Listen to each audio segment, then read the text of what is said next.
The original sin of the internet is the naivete of founders, funders, and to some extent users of the internet that you can create products, well-intentioned products created by well-intentioned people are always going to be used by well-intentioned users. That's simply wrong. I'm Quinta Jurecic, a senior editor at Lawfare, and this is the Lawfare Podcast, May 12th, 2023. Today we're bringing you an episode of Arbiters of Truth, our series on the information ecosystem. And we have a conversation that's been in the works for a while. Earlier this year, Brian Fishman published a fantastic paper with the Brookings Institution, thinking through how technology platforms grapple with terrorism and extremism, and how any reform to Section 230 must allow these platforms space to continue doing that work. That's the short description, but the paper is really about so much more. About how the work of content moderation actually takes place. How contemporary analyses of the harms of social media fail to address the history of how platforms addressed Islamist terror and extremism. And how we should understand the original sin of the internet. So it's great to have an opportunity to sit down and talk with Brian about his paper. Brian is the co-founder of Cinder, a software platform for the kind of trust and safety work we describe here. And he was formerly a policy director at Meta, where he led the company's work on dangerous individuals and organizations. If you enjoyed this conversation, I highly recommend reading the paper, which we'll link in the show notes. It's the Lawfare Podcast, May 12th. Brian Fishman on violent extremism and platform liability. You've been on a few times before, but given what we're about to talk about, I wonder if you could start by just introducing yourself and explaining your background in this space so listeners understand where you're coming from. Yeah, sure, Quinta. My background is really as an academic studying terrorism. When my career in a lot of ways has been defined by the sort of post 9/11 era. I actually moved to Washington, D.C. on September 10th, 2001 after graduating from college. So 9/11 was literally my first day as a professional looking for a job, and worked on the Hill for a while. And then after grad school, wound up teaching at a place called the Combating Terrorism Center at West Point, doing research on a group called Al-Qaeda in Iraq, which ultimately became the Islamic State. And after a series of stops at a think tank in DC and elsewhere, wound up leading the work at Facebook around dangerous organizations. The initial focus there was on ISIS, but it really became an effort against a much wider range of dangerous organizations. And now I'm the co-founder of a trust and safety startup called Cinder, where we're trying to resolve some of the tooling issues that that I think a lot of trust and safety teams face. So the paper is kind of about how platforms use existing tools and existing legal structures to counter extremist organizations. And one of the things that you write at the very beginning is that, the fact of online harms is evidence to some that the current regulatory regime should change. And then you say, I grudgingly agree, but bad policy could very well make things worse. So first off, why do you agree grudgingly? And second off, what are you concerned about in terms of bad policy? Yeah, so I think the point that I tried to make in a provocative way at the top of the paper is the idea that both technology and regulation are dual use. And we see that in technology all over the place. And, that terminology of dual use technology comes from, sort of sanctions regimes and export limitation regimes on things like high-speed chips and, missile components and that kind of stuff. But I think this is a concept that has gained wider sort of recognition in certainly the social media space and elsewhere. The idea that when you build tools for people to use for good, other folks, and sometimes the same people, may use those tools for ill. And the same thing goes for regulation, right? There are a series of questions facing not just social media companies, but any company that deals with user-generated content that are extraordinarily vexing, right? When you're trying to balance, market priorities with privacy, with security. Companies face very difficult challenges there. And I think many observers rightly recognize that their incentives may not always align and often do not align with what we would want them to do with sort of a broader social perspective in mind. And so in that stead, this is what government is for. This is what regulation is for when we think private actors may not have the right incentives to make the right decisions. The danger with this, though, is that it's not clear to me at all that when we get down to brass tacks, government actors know what to do any more than the private actors do. And they may have the right incentives, but that doesn't obscure the fact that these sorts of questions about speech, about security, are just extraordinarily vexing. And that government, in a lot of ways, is not well positioned to keep up with those questions, especially as technology evolves very quickly. And in the United States in particular, the First Amendment creates real challenges for the government, rightly creates real challenges for the government to impose solutions. And so what I worry about is a regulatory regime that essentially is not going to solve all of those questions. It's going to defer much of this either to the bureaucracy to come up with specific rules and regulations that are potentially subject to administrations that have very differing views on what regulation of the internet ought to look like, or it's going to create right of private action so that private actors can go after platform companies in a way that I think is likely to be abused by well-funded private actors with an ideological or even personal agenda. And so that's what I mean, where I sort of grudgingly think that we need to turn over the authority for some of these decisions to the government.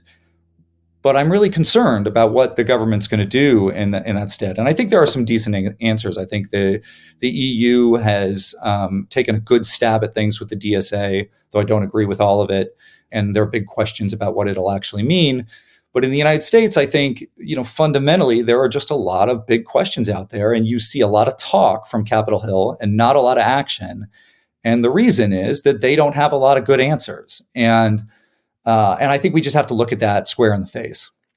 So just to make a little more concrete what the kind of potential inadvertent bad outcomes could be, I think that you have this great example of a extremist organization in Italy called Casa Pound, which is still on Facebook, at least as of when you wrote the paper. I don't know if it's been taken down since then, despite the fact that it was identified by Meta as an organization that should not be on the platform. So tell me the story of Casa Pound and why that's an example of potential negative downstream effects from regulation that perhaps isn't quite thought through. Yeah, it's a great example. I think it's the better way to put it is that it's back on Facebook, because originally Casa Pound was, and still is, was designated by Facebook as a dangerous organization. Casa Pound is a neo-fascist organization that centers around sort of exaltation of Mussolini and some of the ideological figures that influenced Mussolini. And it has been implicated in a series of violent attacks against Roma, against immigrants, and others in Italy. And so I think under the sort of strictures and the policies that Facebook has was rightly designated and removed. But Casa Pound sued an Italian court saying that this removal was unacceptable, that that Facebook effectively didn't have the authority to remove them. And in doing so was squelching their free speech, because Casa Pound also has run candidates in local elections, and their argument boiled down to the fact that to the idea that Facebook, this faraway gigantic company based in California, was influencing Italian political decisions, and they won. And so Facebook was ordered by the Italian courts to reinstate Casa Pound, and further, and this is where, I'm actually not exactly sure, and the paper sort of leaves this ambiguous. Facebook was ordered to pay penalties directly to Casa Pound, which Facebook has appealed. And Casa Pound is also making the argument that not only should their accounts be visible in Italy, where this order was made, but these accounts must be visible globally, suggesting that an Italian court could determine Facebook's disposition around the globe. And so I think this is a really, really important case because it's one that I think cuts against the narratives that we often see about social media companies, which is, oh, they're allowing all of this nasty content. They don't take on these difficult, especially fascist actors. This is a case where Facebook has, and the Italian courts have said, no, no, no, that's unacceptable. And not only that, but the Italian courts are asserting an authority to determine Facebook's disposition towards this group, not just in Italy, but globally.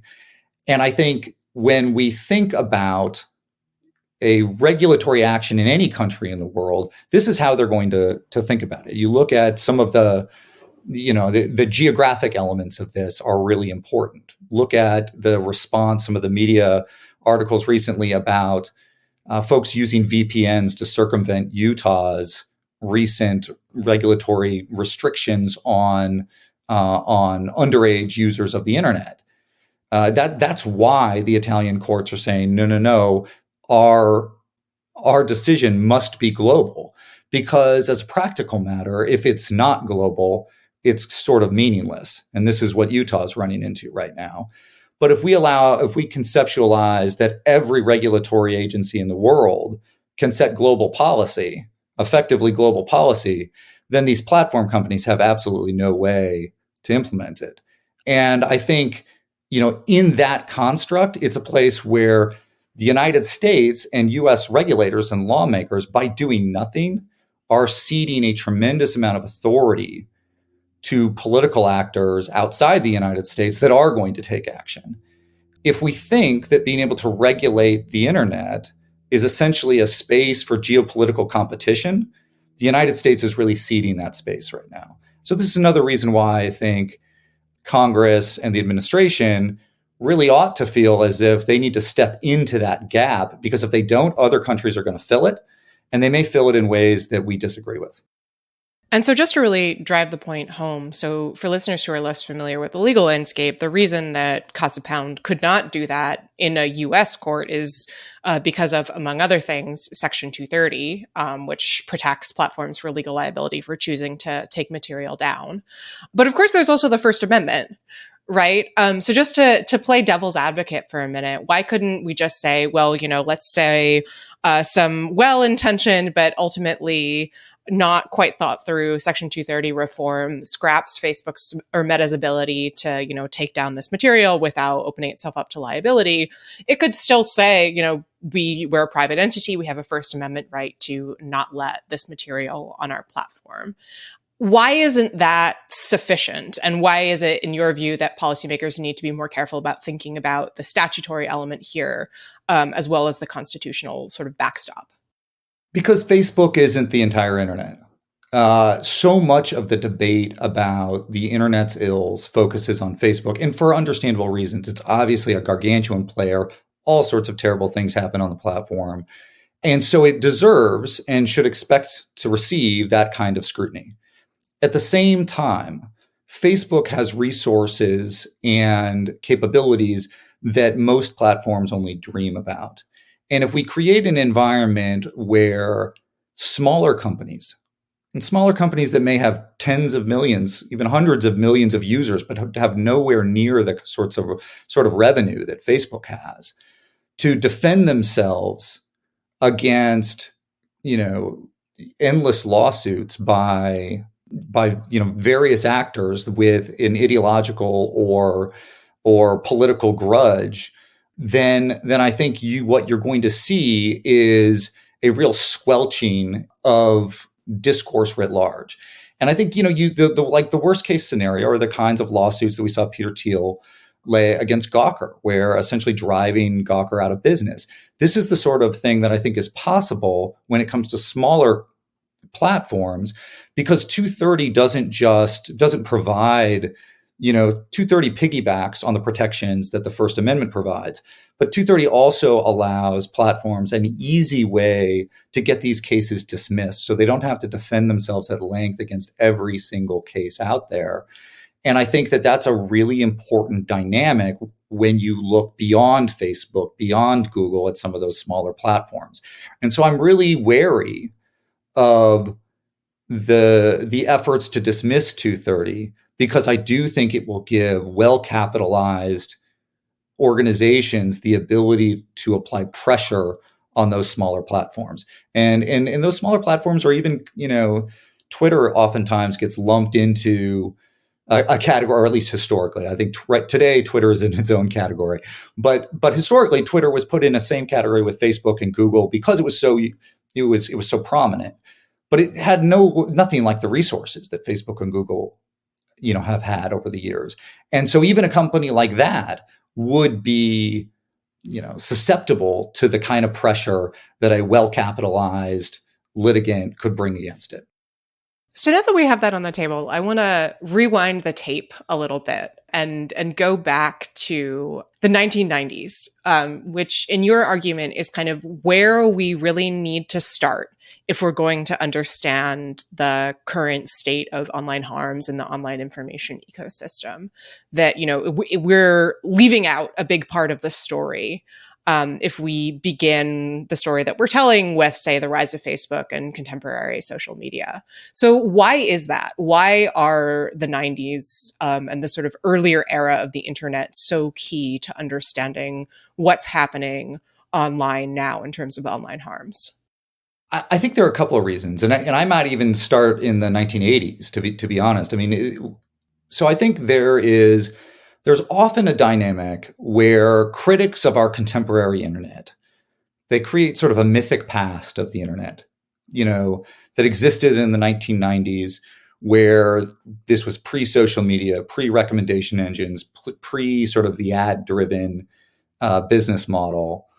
And they look to that past and the sort of vision of the John Perry Barlows of the world, saying that the internet is going to take lots of folks, and remove them from the overbearing power of the state. It's going to herald a new era of freedom and self-expression. And in so many ways, that vision has come to the fore, and we see it, in the United States, we see it around the world. That idealistic vision of the internet, I think, does exist in a lot of ways. But I think oftentimes today's contemporary critics, they look to that era and they kind of whitewash its harms as a way to create a counterpoint against the world as we see it today. But in reality, American white supremacists were using the sort of, digital message boards in the early 1980s. If you look into the mid 1990s, Al-Qaeda had websites. More than half of the organization, the foreign terrorist organizations, designated by the United States, had websites. Like Stormfront was, online and gathering users. And so I think that what we have to recognize is that extremist actors, whether they are hate groups, terrorist organizations, etc., adopt these sorts of technologies. They certainly adopted them in the mid 1990s. And that was before the recommendation engines that we see today. It was before the ad-based business models. And so I think this really matters, because I worry that a lot of our contemporary diagnosis of what's wrong with the internet is based solely on what we look at today, rather than understanding that there are adversaries out there that will use whatever technology is available to them to advance their mission. Now, that doesn't mean that these sort of problematic elements, whether it's recommendation engines or ads, that shouldn't be looked at. And you can imagine like scenarios where this is particularly problematic, right? Ad-based business model with LLMs, for example, could be really dangerous. At the same time, I think that the focus on a very specific set of business practices and products has distracted from that wider understanding that there are these hostile actors out there. And I want to refocus us on that dynamic, because when I look back at my time at Facebook and I think about the most dangerous actors that I dealt with, and I think about the work that researchers studying terrorism have noted from the very beginning, they're not looking. The most acute harms are not being produced on the platforms that are driven by recommendations. The most acute harms aren't being driven by platforms that are funded by ads. They're occurring on messaging platforms. They're occurring on Telegram. They're occurring on Signal. They're occurring in Facebook Messenger. And that sort of fundamental reality, I think, has been almost completely missed by a lot of the discourse around the harms of the contemporary internet, because it's harder for researchers and harder for journalists to gather data on those platforms. And they have to do research and they have to sort of write stories based on information they can access.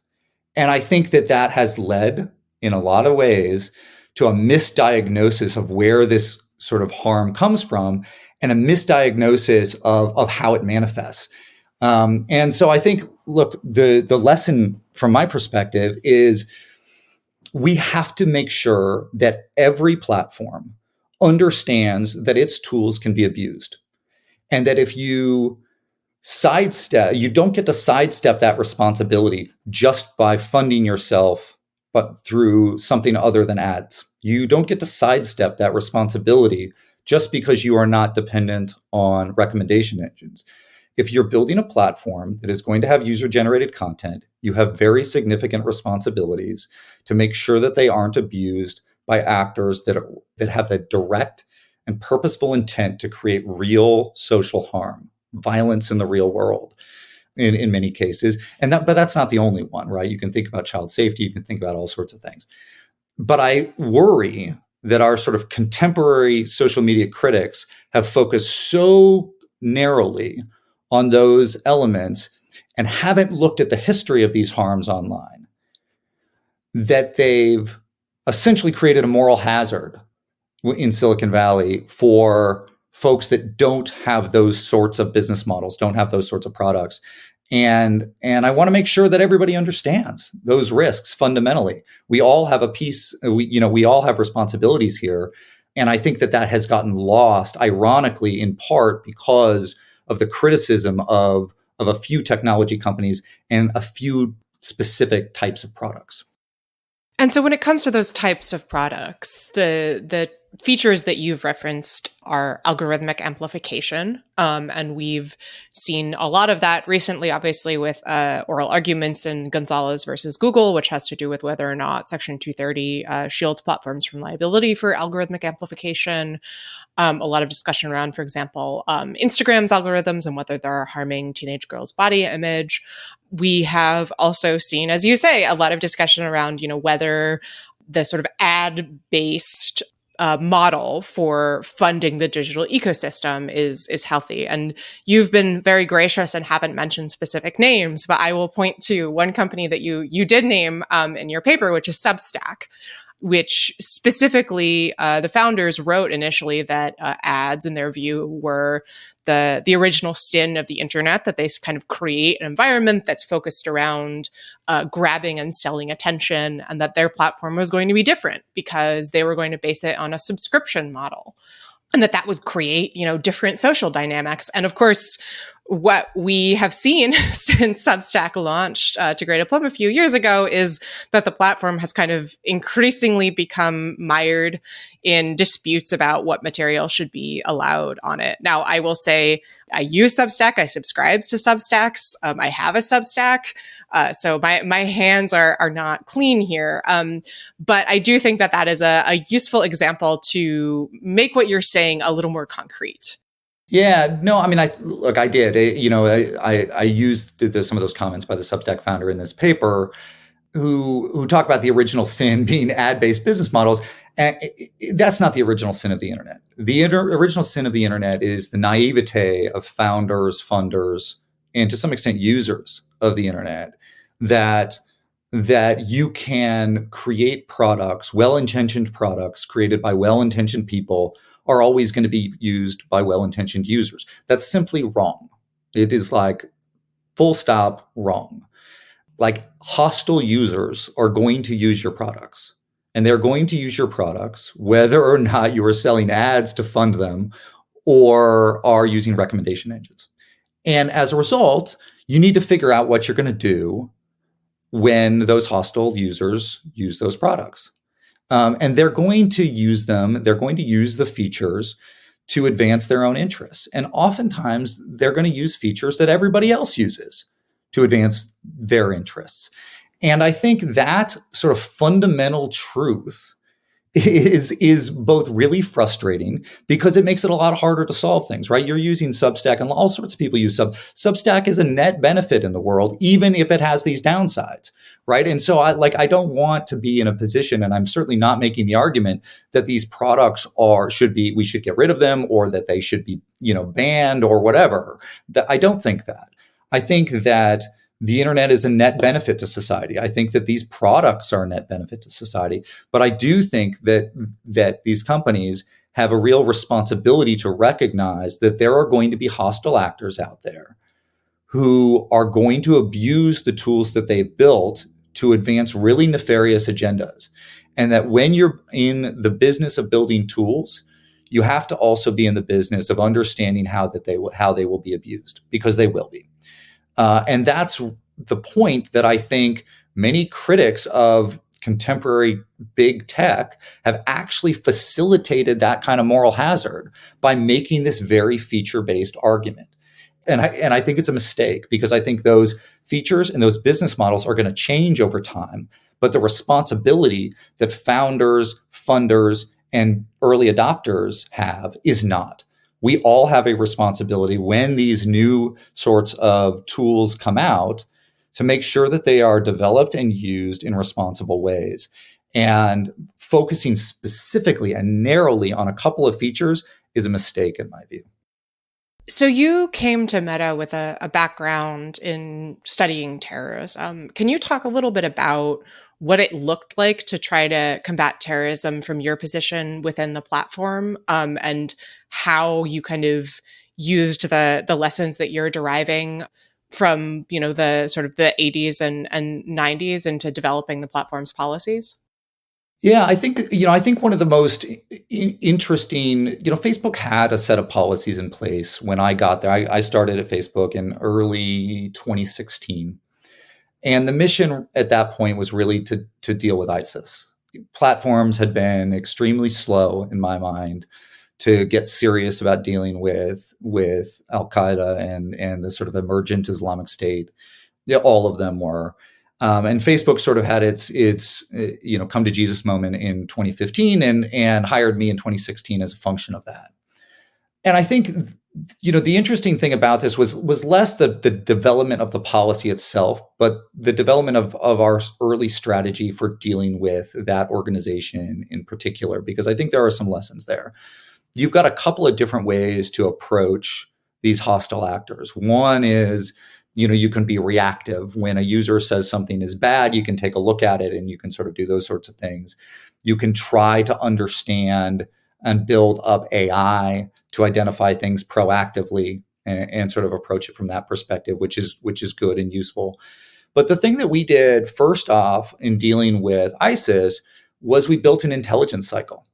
So ISIS has a very specific ways that it operates. It would distributes, and it has for years, but it would distribute propaganda on Telegram first. And so we would gather that information using vendors on Telegram, process it internally so that we could put their propaganda into our internal detection systems even before their operatives were uploading it to Facebook. And so this was an intelligence cycle. And I'd spent time, teaching at West Point. I'd seen some of the intelligence cycles and operational cycles that the US military developed over the years. And I was inspired by those to say, look, if we can just operate really quickly in understanding this propaganda from its sort of core distribution point on Telegram, then we can defend ourselves even before, ISIS's supporters start putting this stuff up on Facebook. And in a broad general sense, that worked. I mean, it didn't work perfectly. And we certainly saw, ISIS operatives react to this by trying to move more quickly and do, it's a cat and mouse game always. But I think that what it illustrated is that if you really understand the actors that you're dealing with, it opens up different ways of thinking about how you can counter them. And look, over time, we built, really sophisticated AI that would catch a lot of this kind of stuff as well. And we're going to see more of that with the sort of advance of LLMs and the sort of ease of adopting more sophisticated tools by a wider range of platforms.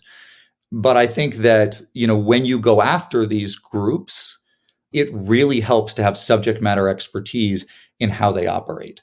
And I think, fundamentally, when I first got to Facebook, that's why I was hired. And that's what I was able to bring to their operations, was an understanding of how these sort of core groups would function.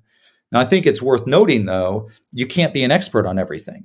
And we started with ISIS, but then we wanted to adapt those techniques to a much wider range of organizations, both international terrorist organizations, but also a range of different hate groups in various places around the world. And they don't all operate the same.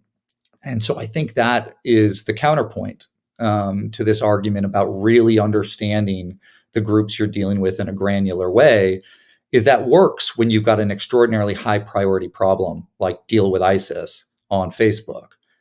It doesn't work as well when your problem is deal with all of the extremist and hate groups and terrorist organizations in the world on Facebook, because they all operate very differently. And so you have to sort of approach it from a different perspective at that point.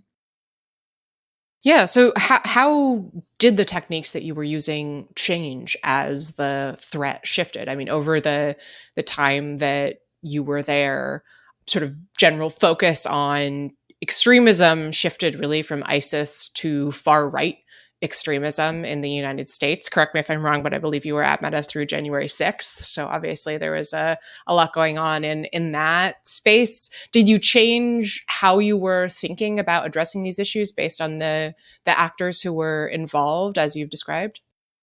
Well, I think that there are some basic principles in play. I think one of the things you've seen with Meta's dangerous organizations policy over time is that it is growing more nuanced. I mean, fundamentally, that is a very blunt policy. You're not allowed to praise, support, or represent the sort of the core organizations that Meta designates. Over time, what you saw was the development of policies around, especially in 2020, around, violence-inducing conspiracy networks, which is policy that was applied to QAnon, policies applied to militia organizations that may not have had a core track record of violence in the real world, but that were sort of organized around the possibility of civic violence. And so, those policies had slightly sort of more nuanced ways to approach them, right? Where you weren't disallowing all praise, for example, in those cases, but you weren't going to allow them to organize on the platform. And now I think there's this broader question. The Facebook Oversight Board is now debating this question of whether, the term shaheed, which is often translated as referring to somebody as a martyr, if, referring to somebody listed onto the dangerous organizations policy as a shaheed, if that should be considered praise and removed. And so I think you see Facebook, and Facebook sent this to the Oversight Board because this is a really vexing question. And it's a good use of the Oversight Board. But I think what you see is Facebook trying to get more nuanced over time, as the sort of core question is not just ISIS, it is a much wider range of organizations. And I think it's that's not just American white supremacist groups. That's also groups around the world that have significant bases of support and a social function. So that's Lebanese Hezbollah, that is Hamas, that is groups that I think certainly qualify as terrorist organizations, but that also have real social functions, and that are discussed, and those social functions are discussed by users on Facebook sometimes. And you get this question of whether or not that should be allowed or not. Those are the kinds of questions that I think lots of companies deal with, and Facebook is sort of wrestling with now. And I think the question of shaheed is sort of foremost in my mind, because the Oversight Board is looking at it at the moment. Yeah, I mean, just to throw out another example, I remember after the U.S. assassination of Iranian General Qasem Soleimani, there was an instance in which some Instagram posts were taken down because Iranians were discussing Soleimani's having been assassinated in the Right. post, and it was flagged as them praising Soleimani. Yep. Yeah, absolutely. And that one's complicated as well because, and these are complicated by the fact that many of these groups are sanctioned in the United States. And so support and representation, these groups may not use social media tools, and you can't sort of, substantively advance their mission by, fundraising or doing those sorts of things. And that's an easy thing for me to say, but distinguishing between praise and support being potentially material support that is, disallowed by the sanctions regimes, and praise simply being saying something nice about these folks, it may seem like that's a simple distinction to make at scale on a platform like Facebook. That's a very difficult distinction to make accurately and consistently. And those are questions that I'm sure the teams there continue to struggle with. So this leads to another point that you reference in your paper, which is the overlap between how organizations like Meta identify dangerous organizations that they don't want on their platform or that are restricted from using the platform in some way, and the way that governments like the United States designate organizations, for example, as foreign terrorist organizations. And one of your points is that platforms are often more capable of being more aggressive and more sort of expansively aggressive in who they identify in pushing back against groups that are identified as harmful or extremist in some way than governments are.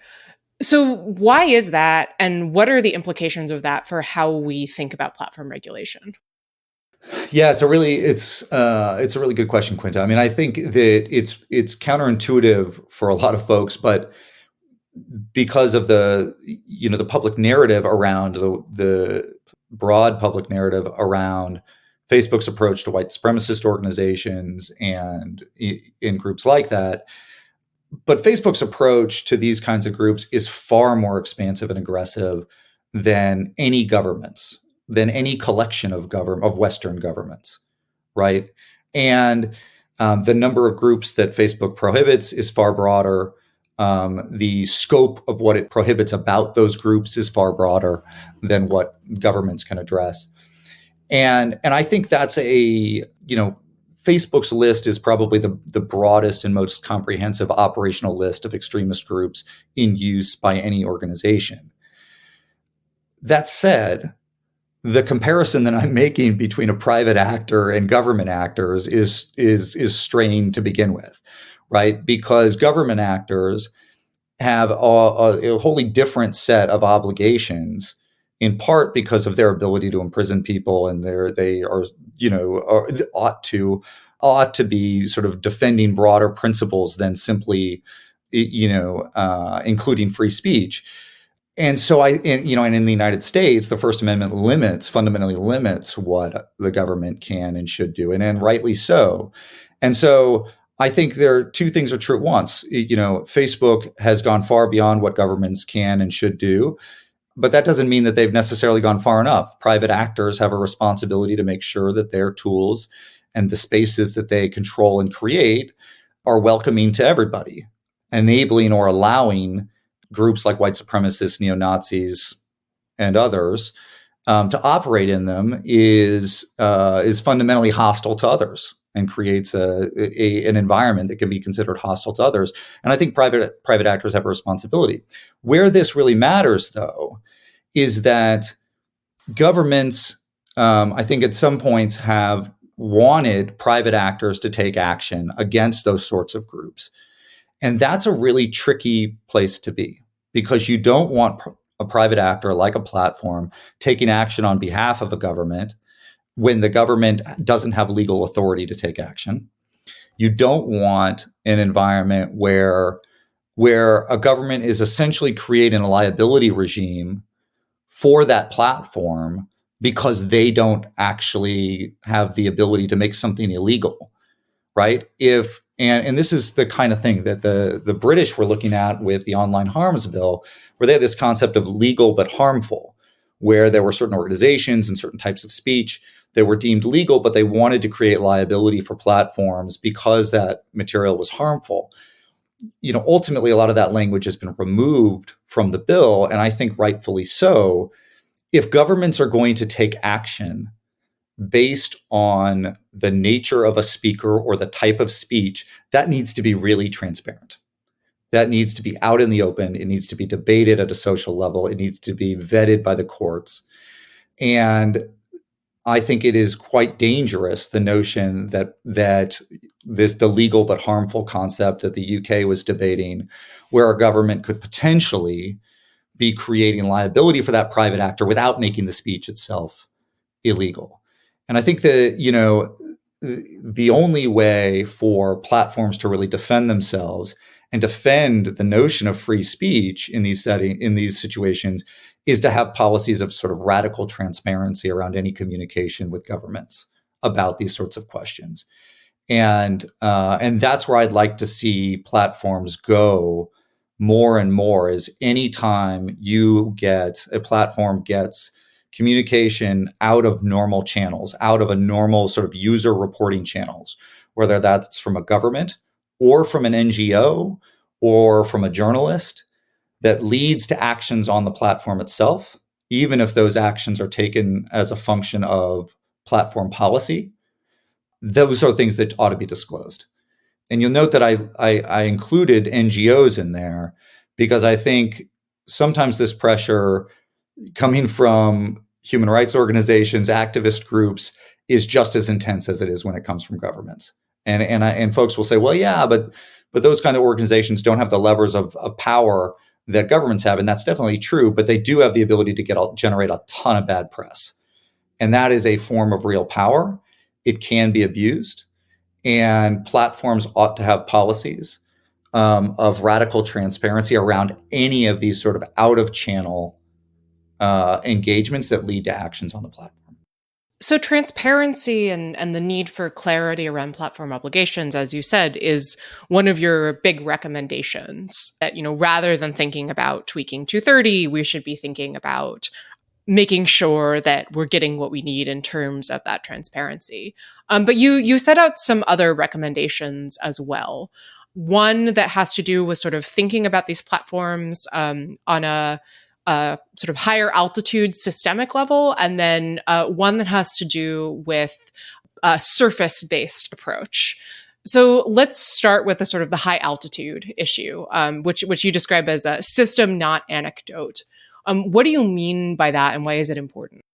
Yeah, what I mean by that is that you want to take an approach similar to what I think the DSA is trying to do in the EU, where you don't want to create liability for platforms based on single or aggregated instances where they fail, because they are going to fail, right? So you don't want an environment where if Facebook says, Facebook, just as an example, Facebook says, we're not going to allow the KKK on our platform, and some group comes along and says, we found the KKK on your platform, you've lied to us, there is liability associated with that. The reason why, and you can imagine various incarnations of that idea, including, well, we found 100 versions of the KKK on your platform, right? I think that building liability based on anecdote, even if it's a series of anecdotes, is going to be really tricky and rife for abuse, because platforms are going to be wrong. They are going to have an error rate. Fundamentally, always, there's going to be an error rate. And so what you really want is you want platforms to be establishing that they have a series of processes in place that are responsible and in accordance with best practices as determined by whoever the regulator is. Now, I think there are some tricky questions there, because best practices are going to change and evolve much more quickly than regulators are going to update regulations. And so I think, we should be thinking about, and platforms should be thinking about, how do they treat regulations as sort of the floor, not the ceiling?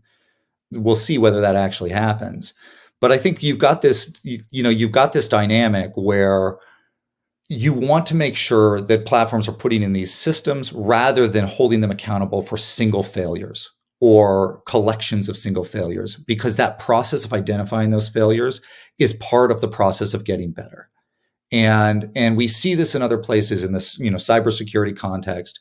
There are lots of scenarios where, you've got bug bounties and you have these sorts of things. And those are kinds of processes that I think the trust and safety world should adopt, but not as a matter of holding them liable from a regulatory perspective. Yeah, I remember early in the days of increased reporting on content moderation, there was a spate of stories, which I remember seeing people refer to derogatorily as hall monitor journalism, of kind of holding up, aha, there's a racist post here. And there may be some value to that, but as you say, it risks really missing the forest for the trees, I think. And Quinta, sometimes, I'm sorry to interject, but no, not at all. But sometimes what happens there is that hall monitor journalism winds up focusing platforms on the things that are most visible, not the things that are most dangerous. And this gets back to my point about messaging platforms before. Oftentimes, the things that are most dangerous, that point to the most acute real world harms, are not the ones that are making it into the newspaper. They're not the ones that are getting amplified by a recommendation engine. And I realize that I'm saying something there that I think cuts against a lot of the mainstream discourse about this. It is true nonetheless. And what I worry about is scenarios where you get sort of the incentives for sort of hall monitor journalism or hall monitor regulation that actually sidesteps and ignores the sorts of things that platforms might do around content movements, actors, that they have visibility into, but public actors do not. And I think that's a real, I experienced that at Facebook. I think it is a very real risk.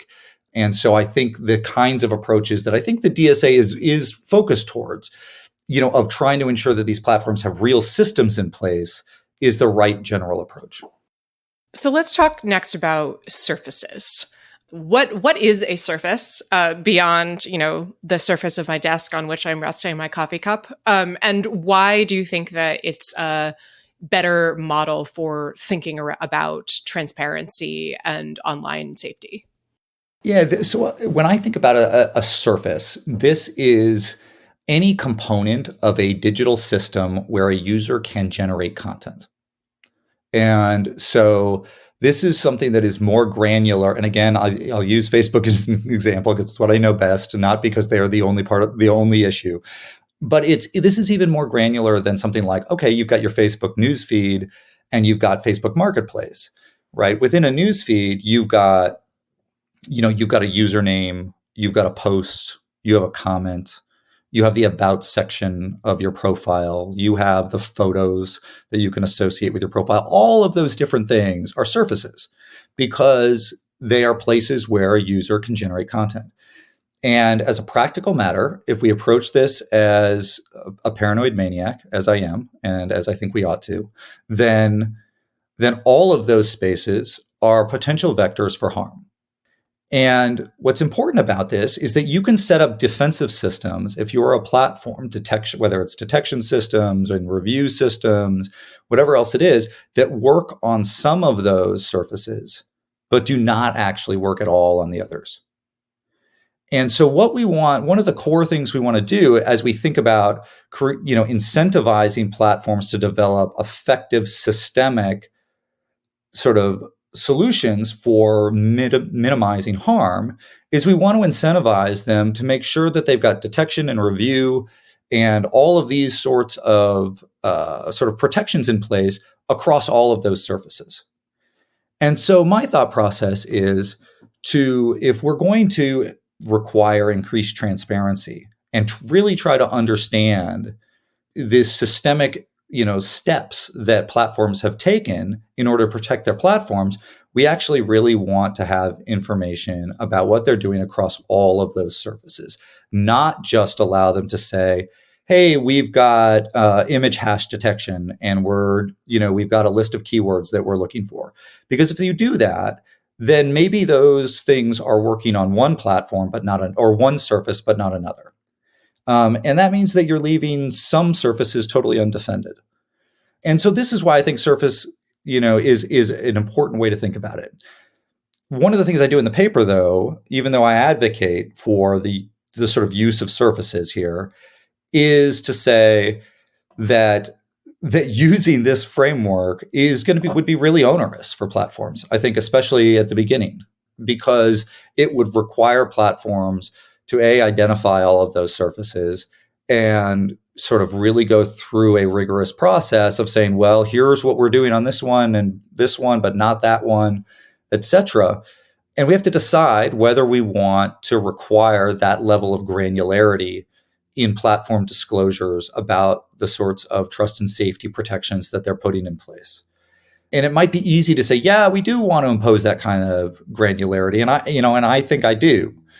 But actually imposing that level of granularity and supervising the responses so that that kind of reporting is actually meaningful requires a real bureaucratic commitment by any government that wants to do it.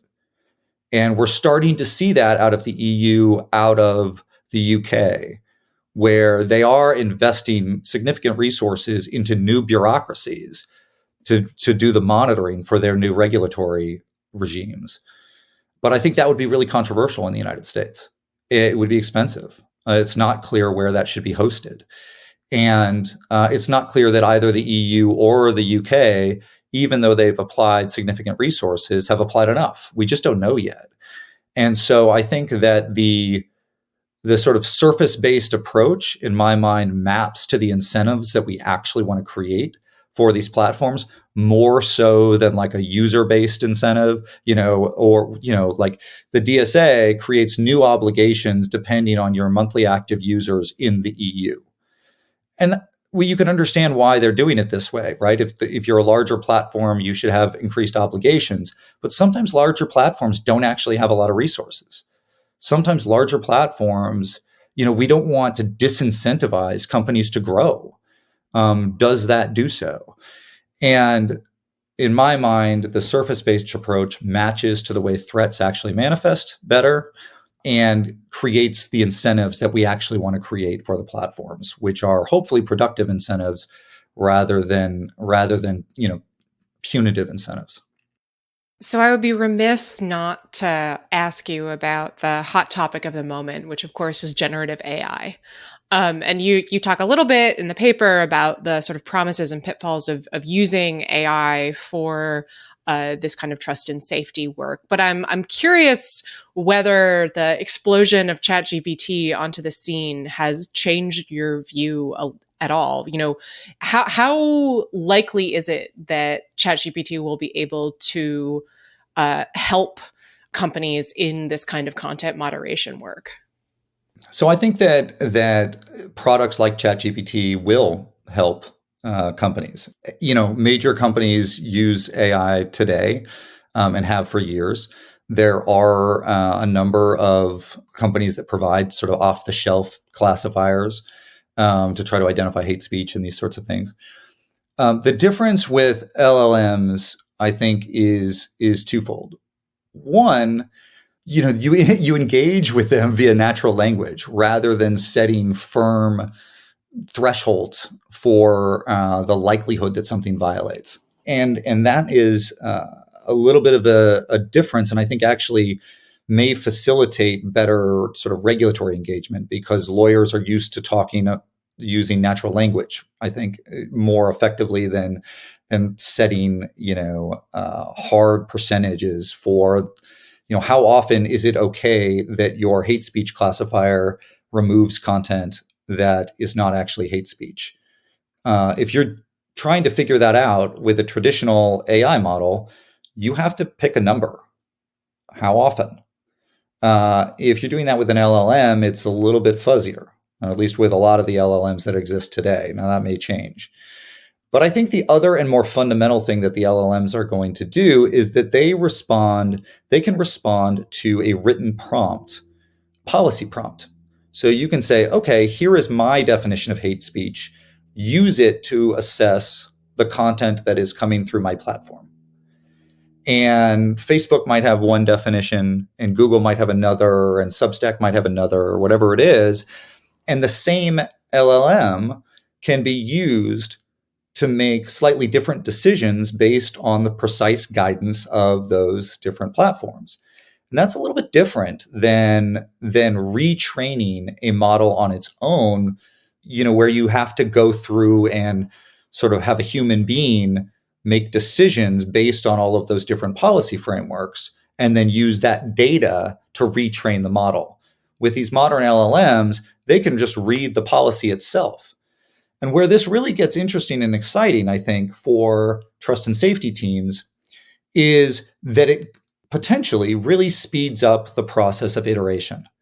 Because oftentimes, and this is a great challenge for especially a big company like Facebook, you develop a policy, you develop some guidance for reviewers, but you don't actually know whether your policy and that guidance is any good until you've run a very complex test where you've sent out that guidance, you've translated it into multiple languages, you've had a bunch of reviewers in lots of different places review it.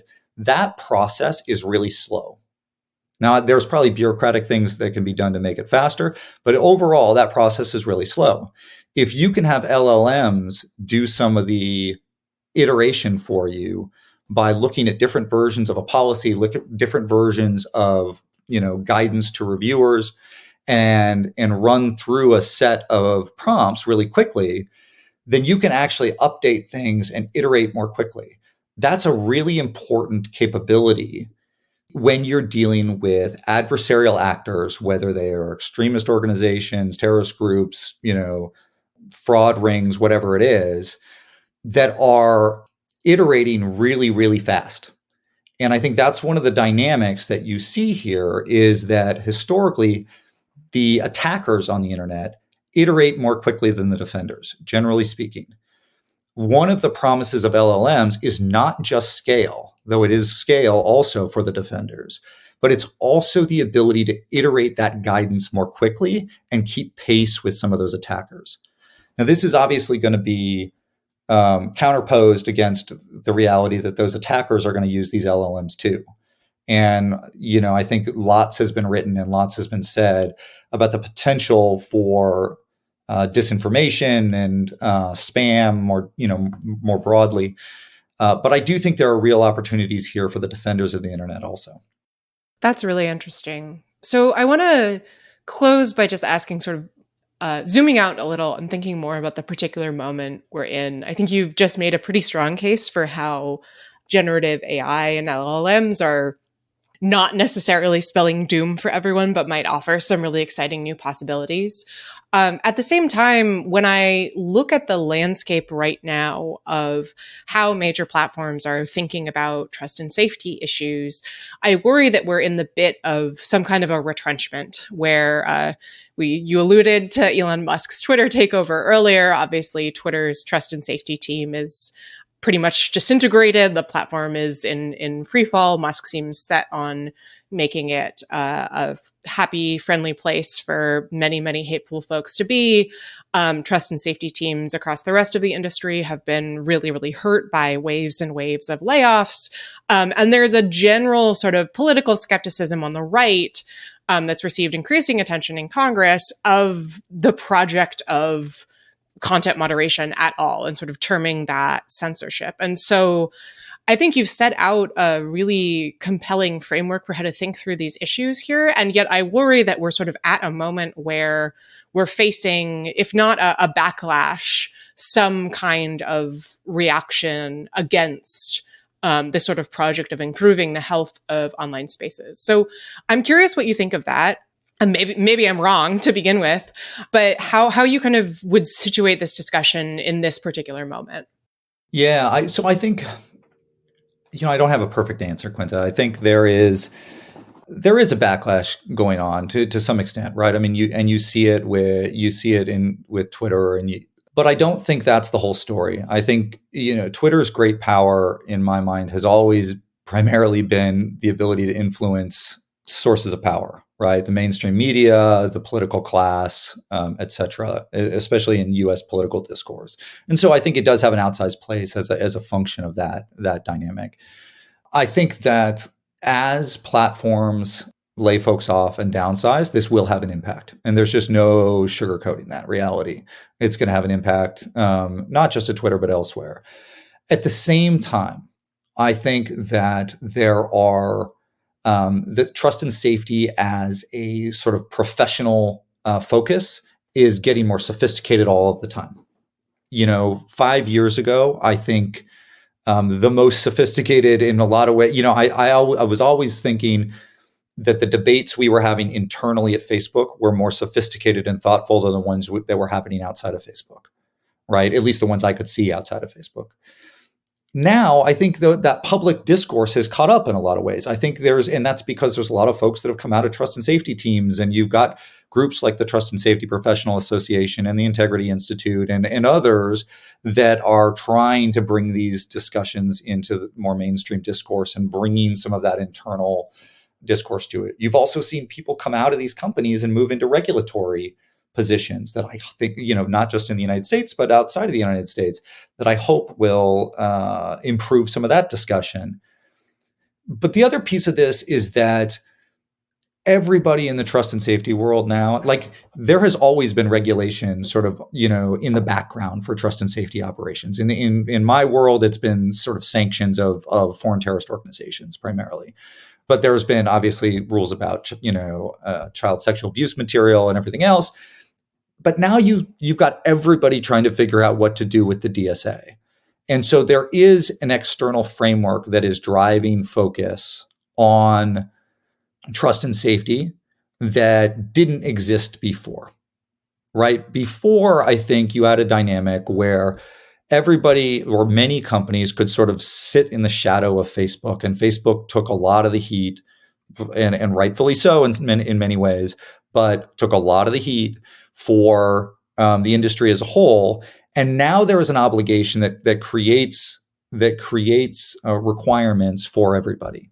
And so, I noticed this a shift in this maybe 3 or 4 months ago, where in Silicon Valley, I felt like there was a real change in the way many companies were thinking about the DSA, where all of a sudden everybody sort of stood up and said, "Oh, we're going to have to really get ready for this thing in 2024."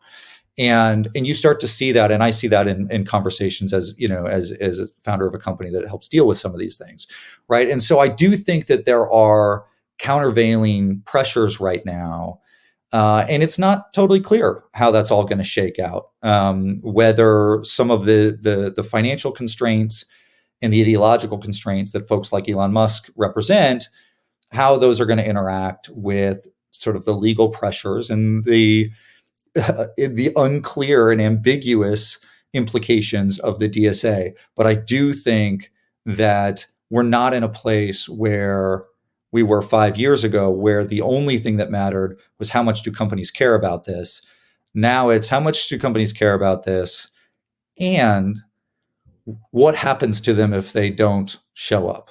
Because now there are some consequences out there, and nobody's quite sure exactly how those consequences will play out, or exactly what the rules will be once the EU figures all of it out. But I do think that they've created some pressure that the industry is hearing. Let's leave it there. Brian, thank you so much for joining us. Thanks, Quinta. You've been listening to Arbiters of Truth, a Lawfare podcast series on the information ecosystem. The Lawfare podcast is produced in cooperation with the Brookings Institution. You can get ad-free versions of this and other Lawfare podcasts by becoming a Lawfare Materials supporter at patreon.com/lawfare. You'll also get access to special events and other content available only to our supporters. The podcast is edited by Jen Patja Howell, and your audio engineer this episode was Noam Osband of Goat Rodeo. Our music is performed by Sophia Yan. As always, thanks for listening.